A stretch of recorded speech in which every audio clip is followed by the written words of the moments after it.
Continuamos en la pantalla de Canal E y tenemos con nosotros a Damián Di Pace, él es economista. Hola Dami, ¿cómo estás? ¿Cómo va? Buenas tardes, un placer. Un placer estar con vos. Contame un poco de que el gobierno eliminó el Fondo de Fortalecimiento de la provincia de Buenos Aires. Contame un poco el panorama. Bueno, en realidad en el día de hoy, te digo, estamos a fuego cruzado con la eliminación de los fondos, ¿no? El fondo de la provincia de Buenos Aires lo había determinado Alberto Fernández durante su gobierno. Y bueno, hoy se derogó ese decreto que fue el 9 de septiembre del 2020 y se creaba este fondo de fortalecimiento, que en aquel momento era para el normal funcionamiento de las finanzas de la provincia de Buenos Aires, que siempre estuvieron deficitarias, y con eso se iba a pagar los salarios de la policía bonaerense. Tienen que recordar los televidentes que en aquel momento se había sacado coparticipación a la ciudad, se había derivado a la provincia de Buenos Aires con este fin. Bueno, hoy el decreto 192-2024 le recorta le saca este fondo de fortalecimiento para la provincia de Buenos Aires, ¿no? Si tenemos que decirlo en otras palabras, ¿qué considerás que significa el fortalecimiento y lo que derogó? ¿Qué perjudicaría? Bueno, las cuentas provinciales de la provincia de Buenos Aires son deficitarias. La provincia de Buenos Aires depende mucho de la coparticipación, que cae ese nivel de coparticipación, y además tenía hasta el año pasado transferencias discrecionales por parte del gobierno. ¿Qué son transferencias discrecionales? No me cierran las cuentas, llamo al Tesoro y le pido, mira, imprimime plata porque no me cierran las cuentas. Bueno, de esas transferencias discrecionales era el 9,5% de los ingresos totales de la provincia. Claro. Si además le sacás este fondo que era justamente para contribuir al funcionamiento de las finanzas, que eso es, no me cierran las cuentas y me está ayudando el Estado Nacional, bueno, ahora va a estar en grave problema porque efectivamente va a tener un recurso menos, ¿no? Con participación cayendo, transferencias discrecionales que ya no hay y este fondo que efectivamente se le acaba de retirar. Por lo cual va a estar en una situación muy complicada si no logra administrar y equilibrar sus cuentas públicas mejor. Sí, recordemos, Damián, que 11 provincias le deben a la Nación casi 400 millones y que se pagan con esta coparticipación. Exactamente, son adelantos.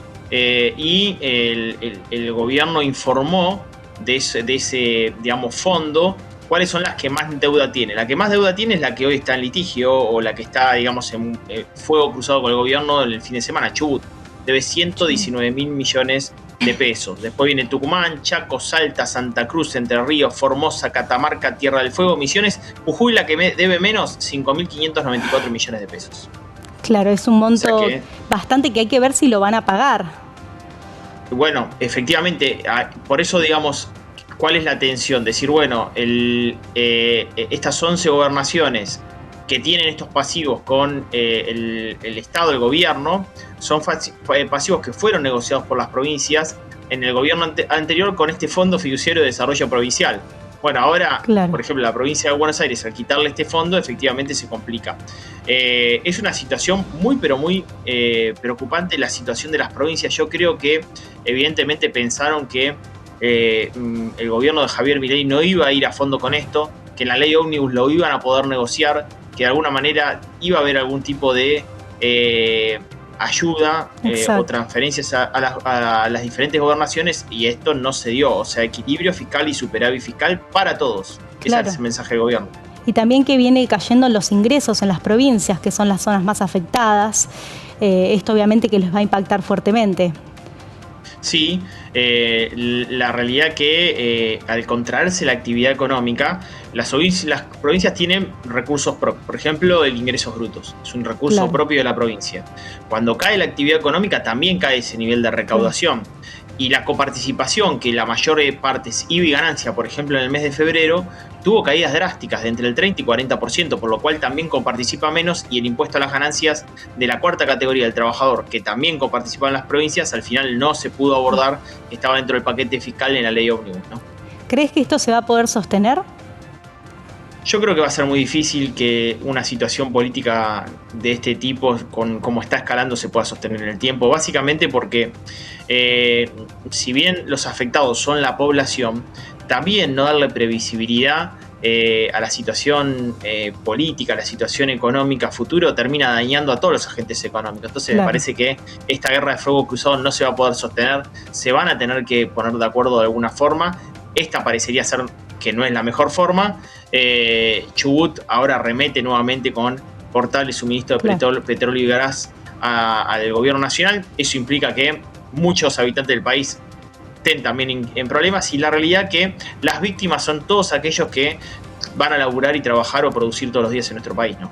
Acorde a eso que mencionabas del corte del petróleo y del gas de Chubut, ¿considerás que es factible hacerlo? Yo creo que no. ¿Por qué? Porque primero debería ser una decisión del sector privado, no del sector público, si abastece o no. Segundo, lo del otro día fue una marcha sindical, salvo que vayan al paro los operadores de esas empresas y dicen, bueno, no vamos a trabajar, por lo cual haya menor nivel no de producción, sino de distribución, o sea, se corte el transporte. Sería una forma, en algún momento ha pasado.